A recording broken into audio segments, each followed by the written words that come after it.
From the Samson Production Studios in the heart of Hazleton, Pennsylvania, it's your News 13. Brought to you by SSPTV and the Standard Speaker. Coming up on News 13, heavy rain and strong winds made up most of our Tuesday. We'll take a look at the wild weather Mother Nature brought our way right now. Good evening and thank you so much for joining us. I'm Jasmine Brooks. Although a tornado never hit northeastern Pennsylvania, wild weather did. Severe storms and high winds moved across the entire News 13 viewing area Tuesday afternoon, leaving streets flooded, trees down, and some residents without power. Heavy rain touched down upon Greater Hazleton Tuesday afternoon. The National Weather Service issued tornado watches, high wind warnings, flash flooding, and severe thunderstorm watches for parts of northeastern Pennsylvania. PPL reported a limited number of customers in Luzerne County without power. Most had their power restored quickly. A whole different story in Schuylkill County, where more than 1,200 homes were in the dark throughout the day. One man who knows the aftermath of flooding all too well is Butler Township resident and lifelong farmer Matt Balliet. Balliet's farm has been hit hard over the past year. In fact, over a dozen times with the most recent incident coming from Tuesday's storm. This local farmer is ready to get the ball rolling and fix this costly problem that comes from a deteriorating bridge. But he says the county needs to get involved. News 13 stopping by Balliet's farm Wednesday morning that sits right next to Little Nescapec Creek along Psalms Road. Monday's storms caused the creek to rise high and once again flood Balliet's property, leaving him with a big problem. But he's not the only one concerned. The problem bridge affects the entire community. It creates a problem for the landowners, but as supervisors, we're very concerned about bringing emergency services into the 7 homes that are on the other side of the bridge. Should this bridge collapse or be closed, we have no way of getting emergency services into the 7 homes. Yesterday, for example, the water came up, stranded the cattle on the opposite side of the creek. They couldn't get in to eat, they couldn't get in out of shelter, and all that costs us production, not to mention the amount of money it costs us for cleanup.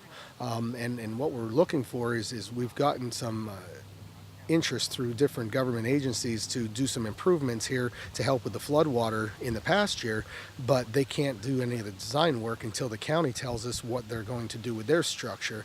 So we don't really expect anybody to come out here and start building a new bridge tomorrow, despite the decayed state of this bridge, but what we really need them to do is tell us what they're going to do and how they're going to do it so that we can design around it. With the help of FEMA money, the township has already got involved. Balliet, the property owner, is eligible for grants to help him with his portion of the project, so that leaves the county to get involved and the state.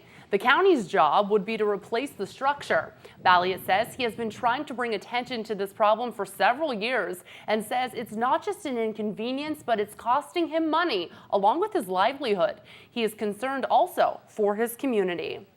And another community in the valley has seen their fair share of flooding issues as well. The Borough of Cunningham officially has an ordinance in place that maps out flood zones. Council members passed the floodplain ordinance at Tuesday night's meeting. For the past year, borough officials have been working hard on getting this ordinance passed and now have been successful. FEMA finally we had everything ready to go and we were waiting on FEMA for the maps. And the maps were finally approved by FEMA. In the meantime, however, FEMA wanted to make some changes to our ordinance. They made those changes. We accepted those changes. We properly advertised all those changes. So at this point now, we do have a floodplain ordinance. Residents can now pick up a map at the Borough Building. The map shows the places prone to flooding during heavy rains and storms.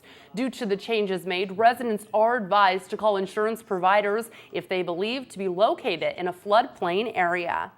A wet Tuesday to say the least for pretty much most of our viewing area, and today definitely another story. Let's check out the weather conditions for the next 24 hours, starting first in Schuylkill County.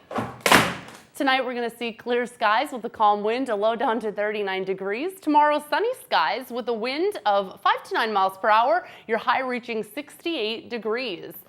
And bringing you the forecast for your greater Hazleton area. We have this student from the from the Holy Family Academy. Her name, Lauren Gambita. A beautiful, beautiful picture that she has sent in to us. Checking out tonight, we're going to see mostly clear skies with a low down to 44 degrees. Tomorrow, sunny skies, a high of 62. Moving on tonight, one job Representative Toohill is taking an interest in is the farming industry and those who farm for a living. So she's hosting her first annual farming breakfast next Thursday, September 27th, starting at 8 a.m. at Tom's Kitchen in Sugarloaf Township. Members of the area's farming community who are interested in attending are asked to contact Toohill's district office to make a reservation. That number is 453-1344 or 1-855-282-0611. The breakfast absolutely free. Toohill says she's excited to be able to host the event for local farmers and others involved in the state's #1 industry, which is agriculture. Pennsylvania Department of Agriculture Secretary George Grieg will serve as keynote speaker to share his outlook on the future of farming in the Commonwealth of Pennsylvania. Toohill will provide an update on state legislation relating to the agricultural industry and farm families. The first live debate for the general election will take place here on News 13 SSPTV, your election station. We are excited to announce a live debate between State Representative Tara Toohill and her challenger, Ransom Young. The debate will be held Monday, October 9th, live on SSPTV at 6 p.m. The 1-hour-long debate is being presented by the League of Women Voters and SSPTV and is being supported by funding through PPL Foundation. With around 45 plus days until Election Day, News 13 SSPTV will give you the first chance to hear from both candidates. Again, the debate will be held Monday, October 9th, here and only here on SSPTV. Still to come, your chance to win. News 13 is giving away 2 free tickets to a show you won't want to miss. Plus, the pain at the pump, it's hurting. What local law enforcement is doing to save some cash when getting behind the wheel. Next. SSPTV Sports on News 13 with Fred Barletta Jr. Well, fall sports season moves on. Some things never really change. Take, for example, the girls volleyball team down at Marion Catholic. They're one of the premier teams not only in this area, but really throughout all the eastern part of the state. Just take a look at the trophy case down at hometown. You get verification, and they are off and rolling again this year. Latest chapter was a win over Shenandoah Valley. Take a look right there. It was pretty easy, as a matter of fact.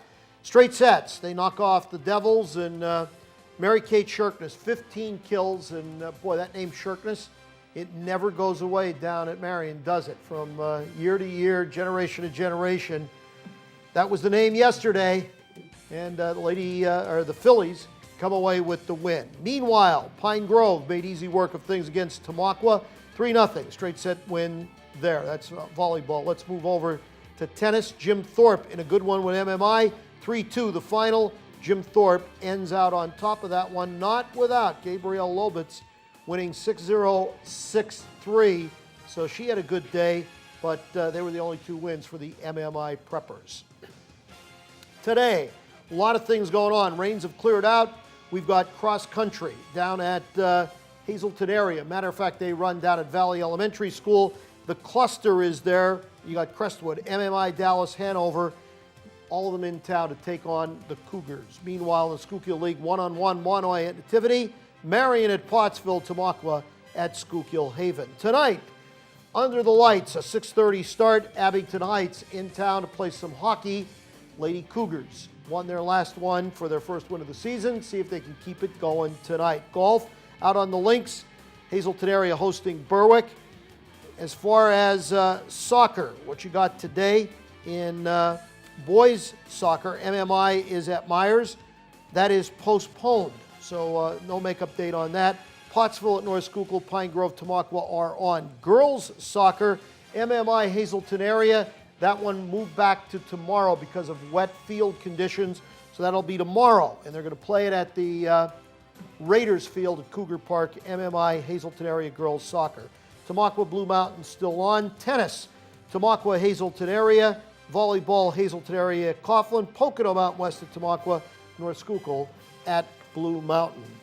Major League Baseball yesterday. Russ Kanzler had one base knocked in a run as a matter, well, no, did not. I take that back. You look at the box score. I was watching that game. Should have been an RBI. Runner held up at third base, but he did get a base hit. So he's hit all but 2 games that he's played in. His Cleveland team on the short end of things, 6-5 to the Twins. Today, Yankees-Toronto, day-night doubleheader. Twins and Indians under the lights. Boston at Tampa, boy, oh boy. Tampa really starting to reel here as you take a look. They have lost 7 of their last 8. Who would have thunk it? Meanwhile, Pirates are a reeling team as well. They lost to Milwaukee. They'll try again tonight. Phils and Mets. Phil's still lurking. Not safe to go back in the water, right? Hey, you know, you might want to start thinking about heating your home this winter. You could do it for less with American Premium Coal Sales.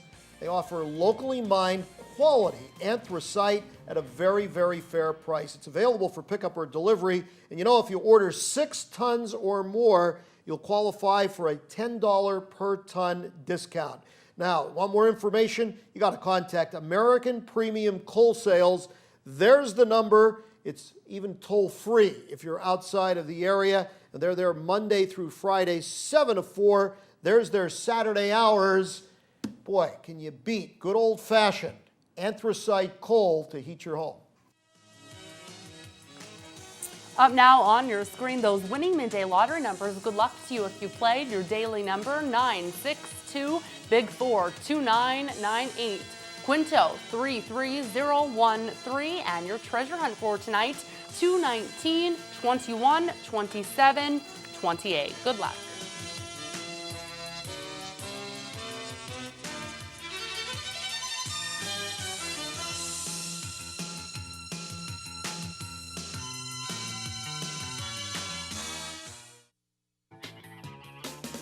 Good evening, everyone, and here's tonight's Talk of the Town report. As part of the ongoing series of community service events, the Can Do Student Action Committee is organizing the 8th annual Operation Can Do program to collect goods and funds to create care packages for troops overseas.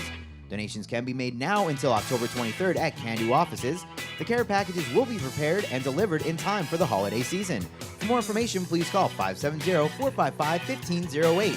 And one final announcement, the Wyoming Recreation Board will be holding the 5th annual Oktoberfest Saturday, October 6th from noon to 8 p.m. This great event will be held at Flat Field in Wyoming, so hope to see you there. That's tonight's Talk of the Town. News 13 would like to send sincere condolences to the family and friends of these recently departed. Roger Elias Shock Jr. of Whitehaven. Blessing service will be held Saturday at 10 a.m. from the Lehman Family Funeral Service. Friends may call Saturday from 9 to 10 a.m. Thomas C. Searfoss of Whitehaven. Viewing will be held Thursday from 6 to 8 p.m. at the McNulty Funeral Home. Services will be held at 8 p.m. Charles G. Gasper of Morrisville. Funeral is Saturday at 11 a.m. at the St. John the Evangelical Church. Friends may call Friday from 6 to 8 p.m. at the J. Allen Hooper Funeral Home. Catherine R. Simmons of McAdoo. Mass will be held Friday at 11 a.m. in the Church of All Saints. Friends may call Friday from 10 to 11 a.m. in the church. The Damiano Funeral Home is assisting the family with the arrangements. And Kenneth L. Heckroat Sr., formerly of Hazelton. Services will be held Friday at 10 a.m. in the St. James Church in Philadelphia. Friends may call Thursday from 7 to 9 p.m. and Friday from 8 to 9:15 a.m. at the Burns Funeral Home. Tonight's obituaries have been brought to you by the Smilax Floral Shop located on 15th Street in Hazelton. For delivery to all local funeral homes, call 570-454-0111. And by Mia's. Don't settle for second best when dining out. Discover Mia's new low-price dinner menu. And remember, there's always plenty of free gated parking behind the Markle Building.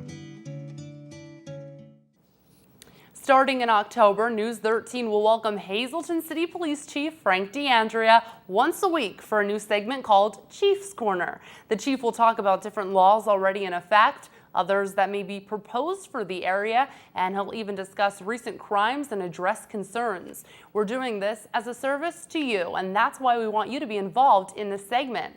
If there's something in particular that you would like Chief D'Andrea to talk about, provide an update about, or possibly even have a question unanswered, Email us, call us, or even write to us, and we'll feature your question or concern on News 13.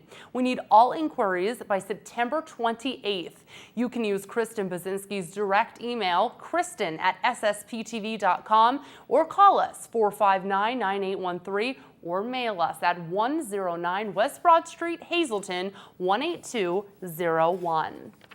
Locals helping locals. Today, some senior citizens enjoyed a free lunch, all thanks to one recreation board. Members of the West Hazleton Recreation Board provided the lunch for over 50 senior citizens from the West Hazleton community just to say thank you.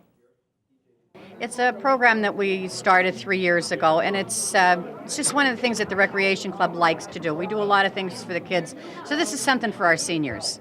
Well, it's a day out for them. They can meet their friends they haven't seen for a while and maybe make new friends and enjoy the meal and have a good time. During the lunch, the seniors heard from representatives from Modern Therapeutics about the importance of regular exercise and staying active. Seniors also were able to win some door prizes at the lunch today in West Hazleton. They have been in the public eye for nearly half of a century, and now the Lennon sisters are coming to perform for all of their Greater Hazleton fans. News 13 wants to send you and a guest to see the group live in concert September 27th, thanks to the Greater Hazleton Concert Series. The concert will take place at the Hazleton Area High School. Be the 13th caller right now, and you can get your hands on 2 tickets. The phone number, 459-9813. This is for the Live at 4 newscast only. Good luck to you. Stay with us tonight on News 13. More local news headed your way next. Are you feeling the pain at the pump? Well, that answer may vary depending on how much you get behind the wheel. Coming up right now, we'll talk to those who spend much of their time driving while on the clock. From the Samson Production Studios in the heart of Hazleton, Pennsylvania, it's your News 13. Thank you so much for staying with us tonight. I'm Jasmine Brooks. Well, it's safe to say many of us have been feeling the pain at the pump recently. With gas just under $4 a gallon, more people may be struggling getting to work or school. And what about those who drive for work, like police officers? Police departments like West Hazleton depend on their cruisers to get the job done. Police Chief Brian Buglio tells News 13 he does not want gas prices to force him to make changes in his department, but if gas prices continue to rise, less patrolling may have to be an option. Although no drastic changes have yet been made, Buglio says his department is trying to cut back on their mileage. The rising gas prices have affected us, so what we're doing now is instead of doing just routine patrol, we're doing more directed patrol in the trouble areas, trying to cut back some of the miles on the cars. Adversely, it hasn't been a big problem with the police department. However, if the gas prices continue to rise, I could see maybe there will be some issues, and then we're going to have to reevaluate it and look at it and make some changes then.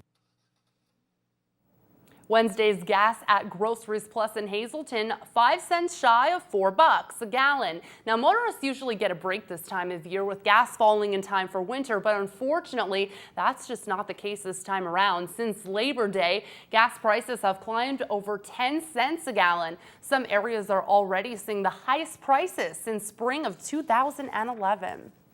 Well, on Tuesday, the Pennsylvania Supreme Court ordered a lower court to once again consider stopping the controversial voter ID law.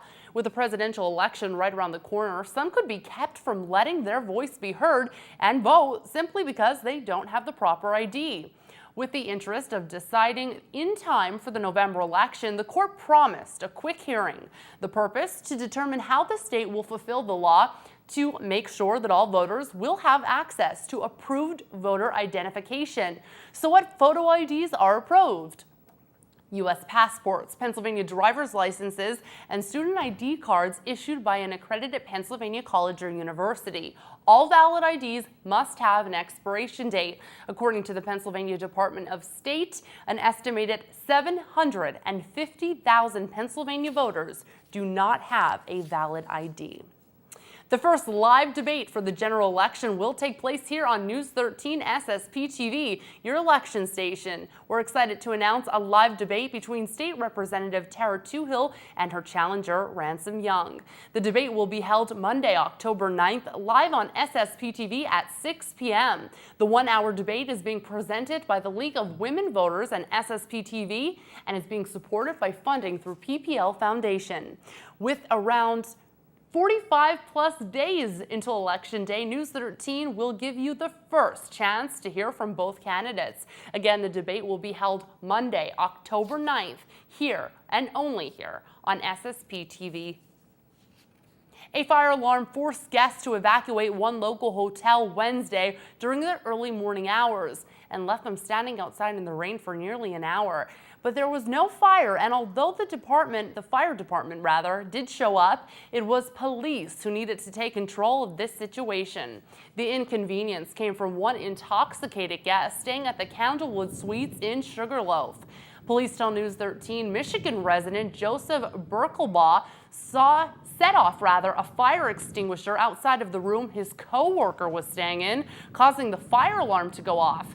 Chemicals from the fire extinguisher filled the first floor of the hotel, and white residue covered the carpet, making it very hard to breathe. Police arrested Berkelman and slapped him with a number of charges, including public drunkenness. The manager of the Candlewood Suites tells News 13 the hotel quickly and efficiently fixed the problem, and the hotel was back up and running within about 1 hour. Hazleton City Police arrested a McAdoo woman Tuesday afternoon after she hit a parked car. The crash happened just before 3 p.m. along Route 93 near the intersection of West Broad Street and Green Streets. Lisa Schultes was taken into custody and arrested for DUI. Both cars had to be towed from the scene. A Hazleton man pleaded guilty earlier this week to receiving and distributing child pornography back in January of 2012. This is 21-year-old Rafael Polonia. In January, at his arraignment before Magisterial District Judge Zola in Hazleton on the original charges. Now, local charges were withdrawn when he was charged federally, and on Monday of this week, Polonia admitted in U.S. District Court that he used a computer to download and share child pornography videos. Under a plea agreement, prosecutors are recommending Polonia be sentenced to 8 to 11 years in prison, followed by a life term of supervised release. Now to Schuylkill County, where nearly $2,000 of property was taken from a trailer and an outside shed. Police tell News 13 the burglary happened in East Brunswick Township sometime between September 4th and the 10th. Several items were removed, including 2 chainsaws and $500 worth of hunting clothing.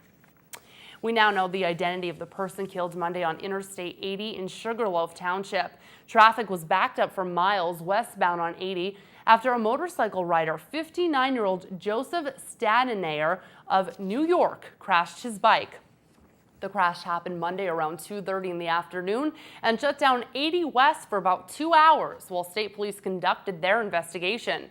Sugarloaf Fire and EMS assisted state police on the scene. Stay with us tonight on News 13. A small fire temporarily closed a fast food restaurant last night. The latest still ahead. Plus, local volunteer fire companies and ambulance crews, listen up. Money is now up for grabs to help you out. More next.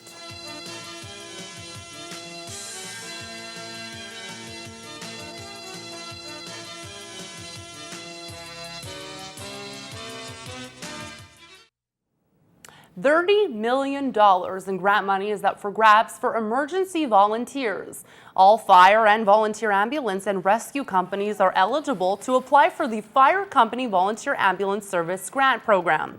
The funding can be used to build, repair, or renovate facilities, for training and certification of staff members, to purchase equipment, or to pay down debt associated with a purchase or renovation of facilities or equipment. The deadline will remain open until October 19th at 4 p.m. Additional information about the grant program, including contact information for Mann's office and assistance in applying, is available online. Just head to osfc.state.pa.us or call 1-800-670-3473. A small fire forced one local fast food restaurant to briefly shut down late Tuesday afternoon. Fire crews arrived at Wendy's in Hazleton to find a small fire burning on the outside of the building and smoke above the ceiling in an office area. Thankfully, the fire didn't spread anywhere else and the store was able to reopen within about a half hour. Although a tornado never hit northeastern Pennsylvania, wild weather did. Severe storms and high winds moved across the entire News 13 viewing area Tuesday afternoon, leaving streets flooded, trees down, and some residents without power. Heavy rain touched down upon Greater Hazleton Tuesday afternoon. The National Weather Service issued tornado watches, high wind warnings, flash flooding, and severe thunderstorm watches for parts of northeastern Pennsylvania. PPL reported a limited number of customers in Luzerne County without power, and most had power restored pretty quickly. A whole different story in Schuylkill County, where more than 1,200 homes were in the dark throughout the day. One man who knows the aftermath of flooding all too well lives in Butler Township. He's a resident and lifelong farmer. His name, Matt Balliot. Balliot's farm has been hit hard over the past year. In fact, over a dozen times, and the most recent incident coming from Tuesday's storm. This local farmer is ready to get the ball rolling and fix this costly problem that comes from a deteriorating bridge. But he says the county, they need to get involved. News 13 stopping by Balliot's farm on Wednesday morning. It sits right next to Little Nescapep Creek along Psalms Road. Monday's storms caused the creek to rise high and once again flood Balliot's property, leaving him with a big problem. But he is not the only one concerned. The problem bridge affects the entire community. It creates a problem for the landowners, but as supervisors, we're very concerned about bringing emergency services into the 7 homes that are on the other side of the bridge.